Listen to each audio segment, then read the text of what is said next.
Welcome to This Week from Blue Mountain Broadcasting. I'm Lynelle Ellis, and I am president of Blue Mountain Broadcasting Association and your host for this show, and I'm so glad that you've tuned in today. During the program today, we will have a devotional thought, and I'm also going to be interviewing Juli Reinholz, and she's Reverend Juli Reinholz from the Pioneer United Methodist Church. And also, we'll be sharing some station news, so you'll want to stay tuned for that. Let's begin with a devotional thought. Franz Jaggerstatter was an Australian Catholic, and the reason that he is significant in history is because he refused to give his allegiance to Hitler in the time prior to and during World War II. He refused to fight for the German army. And the reason for this was that he didn't feel that a Christian should be part of fighting to conquer and suppress other peoples and other nations. He just didn't agree with what was happening with Nazi Germany and Austria as it came under the control of Germany. His story has become better known to people very recently because of the 2019 film A Hidden Life, directed by Terrence Malick. And interestingly, or tragically really, at the age of 36, Jaggerstatter was executed because of his resistance to Nazi Germany. So what is it in the hidden life of a person that gives them the courage to stand up for what is right? Why would they stand up for what should happen when everyone around them seems to be conforming? These are questions that the film A Hidden Life asks about Franz Jaggerstatter. And these are questions that every Christian has to explore for themselves. In the film, Franz has a conversation with an artist who's in their local church painting religious artwork. And as they are in this conversation, the artist says that he paints the comfortable Jesus, the Jesus that people want to see. And he says, maybe someday I'll have the courage to paint the real Jesus. This man is an old man who's painting, and you wonder if someday will ever come for him.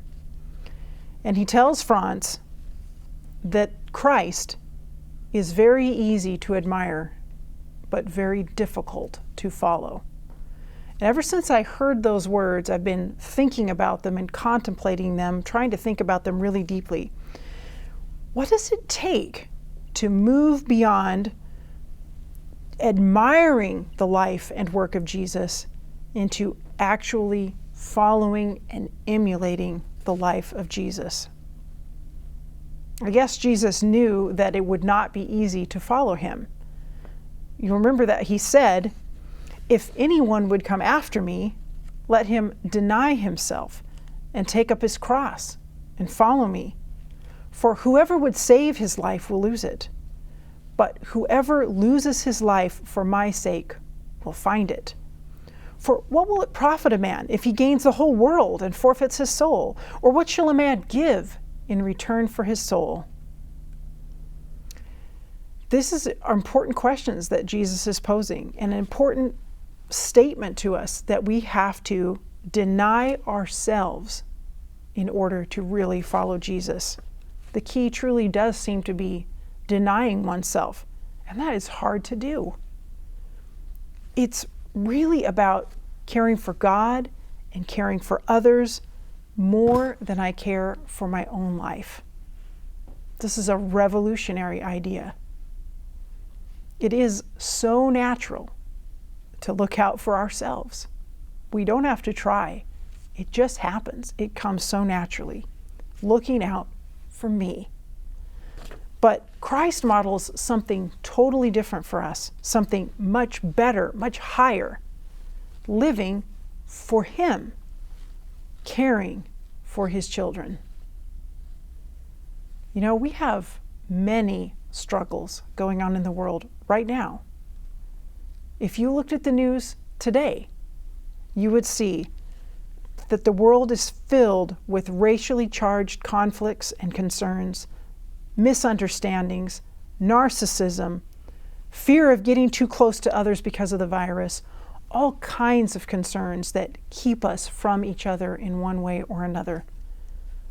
When we're in the midst of these inequalities, these challenges, and these conflicts, how should we be living? How should I be living? How should we be relating with others? In 1 John we read, "This is how we know who the children of God are and who the children of the devil are. Anyone who does not do what is right is not God's child, nor is anyone who does not love their brother or sister." So we know that we're children of God when we do what's right in God's sight and when we love the people around us. That's how we know. So if you're ever wondering, am I really following Christ? Am I really his child? By just doing a little inventory about our relationship with others and standing up for what's right in the world, we can know if we are actually following Christ, not just admiring him. I know that when I hear the story of Franz Jaggerstatter, I want to be more like he was, to recognize that what was going on was wrong and not to go down that path, even though everyone else was, but to stand for what was right, to stand for people's rights, to be caring about the others around.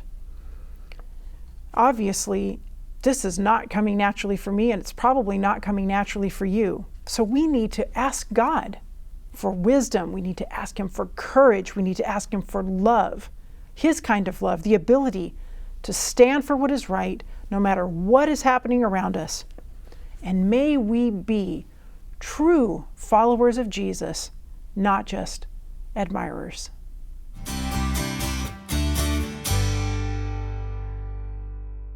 And welcome back. My guest today is Reverend Juli Reinholz from the Pioneer United Methodist Church in Walla Walla. And Juli, it's so good to have you here. It's great to be here. Thanks for asking me.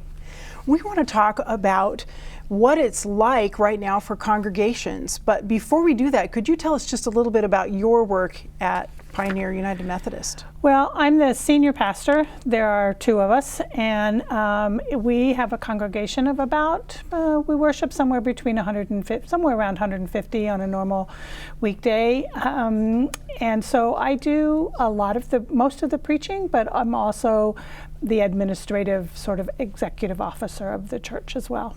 So it's an interesting combination of hats that you're wearing then. It is. Because there's some business side and the ministry side, of course. Right. That administrative side is always the side that's a little bit shaky, because it's so the call takes over, and the pastoral side is so much easier most of the time. That's where the passion comes. Yes. Yes, for sure. So we all know we've been experiencing this stay-home order, and just recently Walla Walla County has moved to phase 2, so some things are loosening just a little bit. But what's it been like for your congregation? Well, our congregation has it's been difficult, as it has been, I think, for most congregations. They are used to getting together. They're a very strong congregation. They're very community and fellowship minded, and so it's I think it's hard. We have a distinctively older congregation, as many mainline churches have these days. Yes. And so the loneliness and the isolation for many of them has been hard. We do our best to stay in touch and communicate, but I think that's been the hardest strain, is not being able to get together, to gather together as a community of God and pray together, worship together. I think that's just really hard for most churches. And in regular times, your congregation would get together, I'm sure, on Sunday, but other times as well? Well, yes, there are other times. There are times during the week for Bible studies, and for our Pioneer Kitchen folks get together, and there's all kinds of other odds and ends times that they get together. Yeah. So what have you been doing to connect with your members during this time? Well, we obviously ramped up our online. We got a YouTube channel, and we started YouTube videoing, live streaming our worship. We have a Zoom, and so we do a pause and pray devotional every day at noontime for about a half an hour, 40 minutes. And then we've had a couple classes that have been on Zoom, so Bible classes. We also have a music, one day a week. We do our music director and choir director get together and do some music for the congregation as well. Do they do that live? They do Zoom live. Yeah. Yes. Yes, they do. We've sent out postcards to everybody a couple of times with inspirational and supportive messages, and we've sent out a couple other letters. But we have a health ministries team that call people. They've been calling 60 to 80 people every week, and so it's just how do we remember those ways of communication that I think we'd forgotten along the way. Phone calls? Phone calls? The U.S. Postal Service? Yes. Yeah. In fact, I got a postcard from one of the local churches yesterday.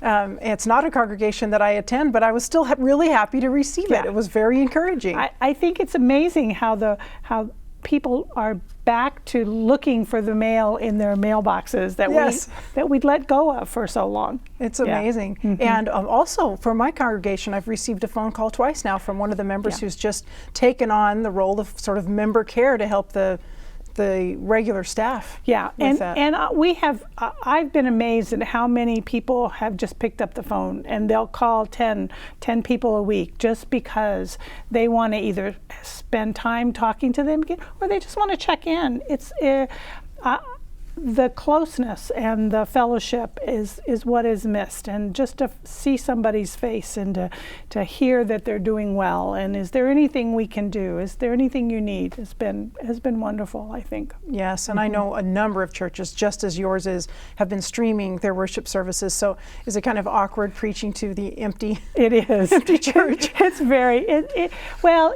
the nice part of it is, much like here, there's a small staff behind the camera, so to speak, and so I do my best to preach to them, but it is hard because many preachers get the reaction of the congregation as you preach is what drives you and what helps the Spirit move the words that you're saying, and so it is a two-way thing. It is a two-way thing, and so it has been a little odd, and I never thought I'd be a videotaped YouTube preacher, so this is even more strange for me. Yeah, I think a number of pastors have found themselves in that spot. Now, you mentioned that you have the Pioneer Kitchen. Mm-hmm. So this is a ministry of your church. Right. Tell us more about that. So Pioneer Kitchen is a weekly soup kitchen for anybody in Walla Walla that wants to come and have soup. We have ours on Monday. There are other churches that take the other 6 days of the week. We do Monday from 11:30 to 1, and people come in and sit in our fellowship hall, and we serve soup. During COVID, we all the churches got together and decided that in order to keep our volunteers healthy, we would make sack lunches, and we take them to this Christian Aid Center, and they hand the lunches out to the folks that are staying at the Christian Aid Center, as well as folks that are on the homeless that are on the streets that are still coming to get lunches. Yes. So you had to let everybody know that the location was kind of moving for now? Yes, and each church has taken that on, and each church has a way of how do we do meals to go so that people do not go hungry during this time. So it's been centralized at the Christian Aid Center. Right. And I don't know how long that'll last. Right now, we haven't heard of anything about it changing, but I would assume if we go into phase 3, it may go back to other churches, and they may the come church to is your handing place. out. Right. Our church has decided that it'll probably be cold weather before we go back to serving soup. Yes. And having people in the church. Yes, probably so, looking at how things have been progressing. Yeah. So we've talked a little bit already about how your congregation is staying connected, I think through phone calls, electronically. And what plans might you have for how and when people can kind of get back together again? Well, we just sent out a survey over to our congregation. We have a bishop who has shared that we cannot have any indoor worship until the 15th of June.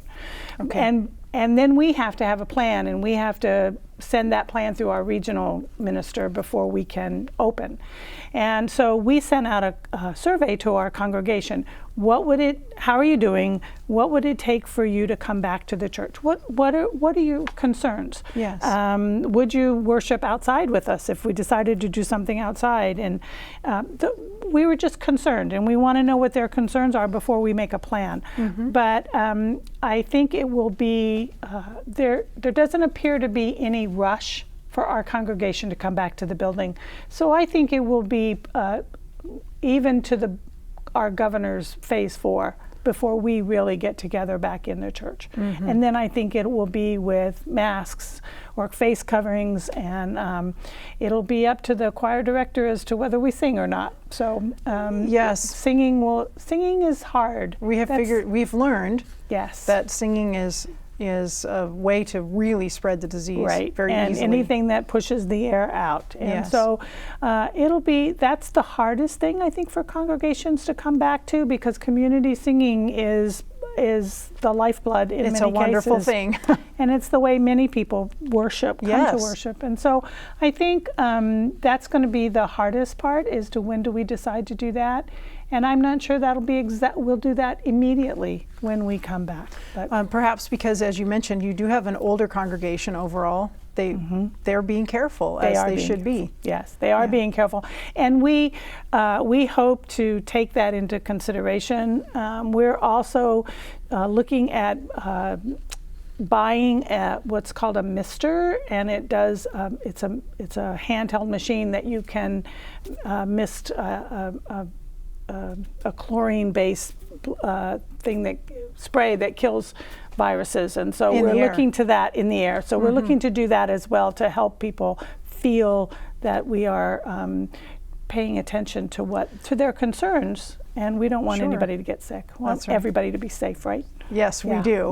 We do, and we've done so many things in our community and worldwide to try to help that be the case for people. And I think it's important to our worshiping congregations that they know that they're safe in our buildings, and that we are doing everything we can to keep them healthy. Yes. Whether they're 2 years old or 92, right? Yes, right. Mm-hmm. Well, just a couple words of encouragement, perhaps, as we finish up our time together, for those who might be lonely during this time. I think the things that I try to tell my congregation is you really aren't alone. We are never alone. Not only is God with us throughout all of this, but our congregation, your congregation loves you, and your congregation cares about you, and I think you'll find that they will reach out. And so I think for most people, just hang in there, because you're a child of God and you will always be loved by God. Very good. Thank you so much, Reverend Reinholz. I appreciate you being here. Thank you. It's been an honor to be asked. I appreciate it. And stay tuned, because we'll be right back with Station News.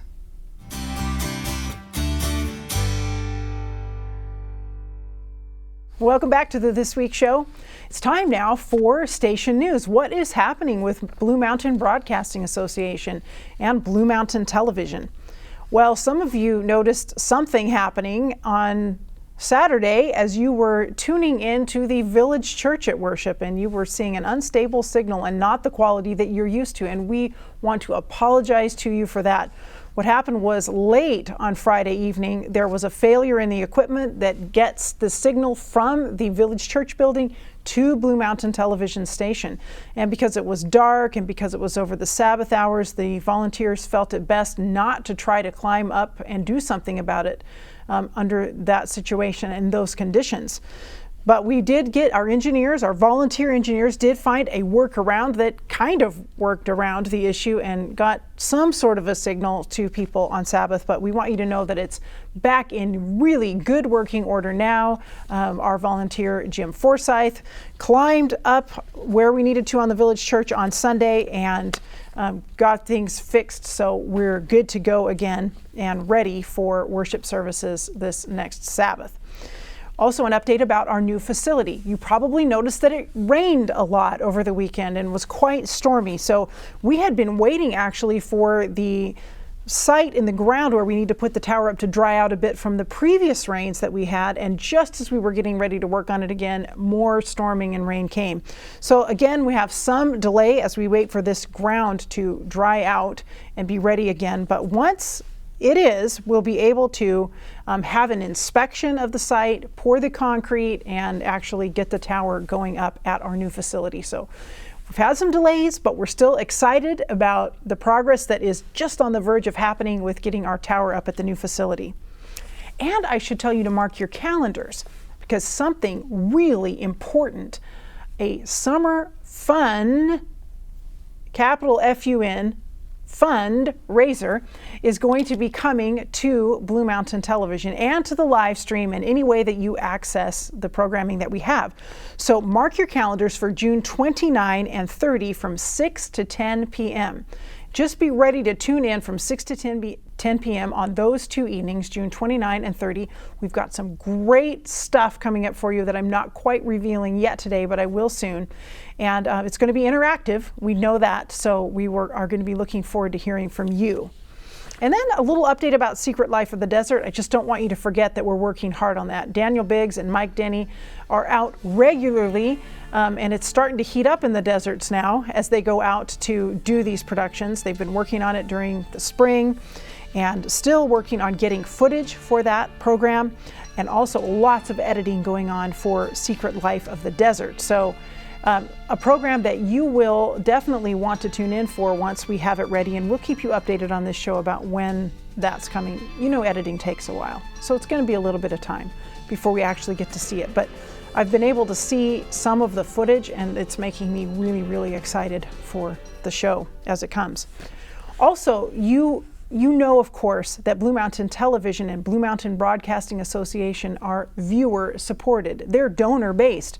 We don't have some big corporation that's funding us. We're not funded by the churches around in the area. We're not funded through advertising. And so we need to hear from you with your gifts. And as we've been on our stay-at-home orders and as the economy has kind of closed down for a while, it's been hard for everyone. It's been hard for you, I'm sure, and it's hard for ministries like Blue Mountain Television too. So we could really use an extra boost, an extra gift from you right now. I was just thinking this morning as I was out on my walk and praying about when God sends a special blessing into your life that maybe you weren't expecting, it's a great time to give a thank you back to Him. And often that is a monetary thank you, in a way that you can actually say, I'm so grateful to you for what you've done. So maybe you've seen some special blessing during these hard times, and you'd like to pass some of that along back to God and His work and His ministry, and maybe Blue Mountain Television is the place that you'd like to send that. And if so, we would be most grateful. And what we need more than anything is regular supporters at the station who support us month by month with a regular expected gift that comes in to keep operations going. And then, of course, we're working on that building project too. So those things are always exciting, and you may want to contribute something especially to the building project. And if you do, be sure to mark your gift that way as well. There'll be information on the screen so that you can see how to send your donation into the station or how to give online. And we do look forward to hearing from you. I am looking forward to seeing you again next week on the This Week from Blue Mountain Broadcasting show, when we will be having more time to talk together about station news, community interviews, and some devotional time together as well.